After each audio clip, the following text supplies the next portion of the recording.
lads, and welcome back to another video on the IS200. Today we're going to do a video on how to fix a fault with your OCV. So my Lexus actually has this issue. I'll show you what's wrong with it in a minute. But what I'm going to do is I'm going to fault code read the car, so then you guys can see what sort of codes come up with it. Because normally when I fault code stuff on my fault code reader, it comes up with what's actually wrong with it. But on this, because it's such an old car, it'll give you a code, and then from this code, obviously I just googled it and found out what the code meant. It's literally just a part that you need, and it's to do with oil flow and stuff for your sensor. Now you may think it's difficult, but from what I've seen and from the part that I've received, it's literally one bolt, and then it'll allow you to pull the sensor out and you can put the new one in. Dead easy. But what I'm going to do, I'm going to plug my car in first, show you what code comes up. This car's actually got a history of that code as well, so I can see someone's cable tied the sensor. They've tried to obviously bodge it, not worked, because once the sensor snaps you need a new one. So yeah, I'll plug the fault code read in now and I'll show you what it says. Right lads, so if you do want to fault code read your car, because you will probably need to delete this code after you've fixed it, the OBD is right there, that white thing with the black cover. Obviously I've had it plugged in before, I haven't bothered putting the black cover back. Here is my launch. There's a video on this on my channel if anyone's interested. I think it was just under 500 quid to be honest, and you know what, it's a decent bit of kit, you can do a lot with it. But let's move on to fault code reading the car.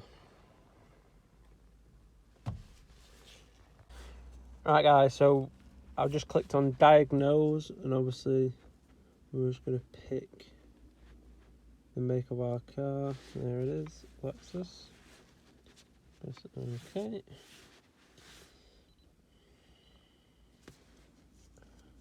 Uh, 16-pin Europe.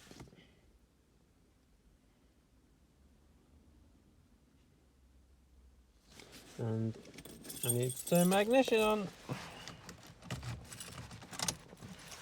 There you go, ignition is on. Right, here we go guys, so it's just generated a health report for my car.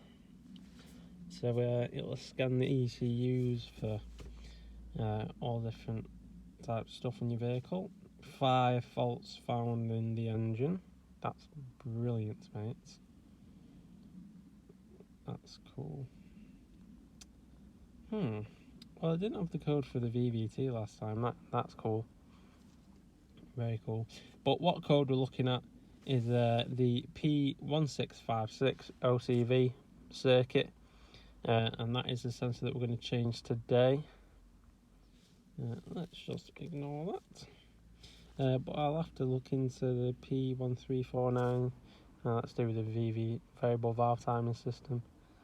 So I'll look into that at a late date, but for now we'll just crack on with the video for the oil control valve.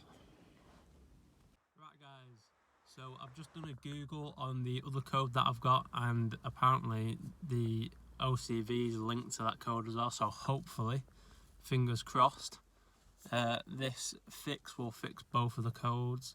So it'll fix the variable valve timing issue and the oil control valve issue. So I'll just show you the part that I ordered. I don't think they make these for these anymore, or if they do, the generic, and I'm not putting a generic part on this car. But there we go. So it's a sensor, and I'll show you what's happened with my sensor in a minute. I've actually snapped it, and as you can see, a bolt goes in the top, and it just looks like it pulls out. It's got a little seal on it, that black seal there, and you literally just undo that 10mm, pull this out, and obviously fit your new one. So I'll go ahead and show you where it is in the engine bay now, and then we'll figure out what size bolt it is and then get it replaced. Bodge it with a cable tie, and I've actually snapped the sensor. Now, how I think I did this, unless it was already done and I didn't notice, is you can see that the strut for the bonnet, the catch is broke that holds it. So obviously I've been laying the catch down, and I think I was letting it on there and trying to close my bonnet, and it's just completely snapped the sensor. But yeah, that looks like a 10 milli. So I'm going to go remove that, literally just pull that out, fit the new one and clear the codes. Easy job. Remove this sensor, let's just push that down. It was a bit tight, so I just got a flathead around the other side and sort of pried it off a bit. I've already loosened this. This was very tight. What we're going to do is remove that bolt, don't lose it because it's going back, and it should just, there we go, just slide straight out. And we're just going to slide it in like that, and then sit the 10 milli back.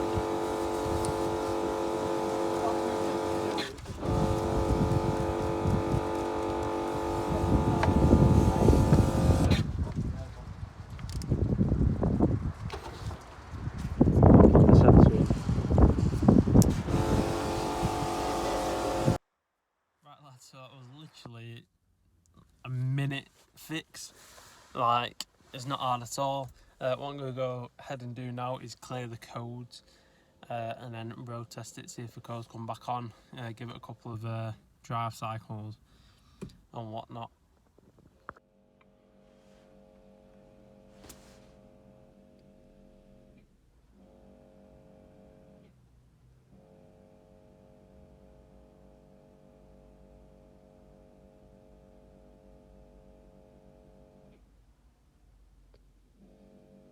And there we go, guys.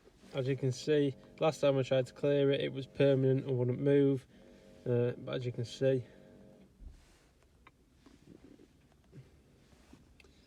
the codes are completely gone. Let's read them again, see if it comes back up. And there we go, guys. No trouble codes. So that's a easy job done. Right, guys, so I hope you enjoyed the video. There's literally no point in taking your car to a garage to get that done and pay labour for something that will literally take you a minute to do. All you need is something that fits onto a 10mm bolt to remove it. Literally the easiest job I've ever done on a car in my life. But yeah, lads, I'm going to end the video there. Subscribe if you want to see more on the Lexus or my journey in cars in general. And yeah, there's quite a lot of things coming up on my channel. Some decision I need to make about the Lexus, whether to do it up one way or another. But yeah, once I decide, you guys will know. So yeah, guys, drop a like on the video. I hope I helped a lot of you, because I think this issue for the 1GFE engine is very common. But yeah, turn on post notifications as well. Obviously, if you got a Lexus or you want to keep on seeing the videos on it, you'll know when it uploads so you never miss a video. And I'll see you guys next time.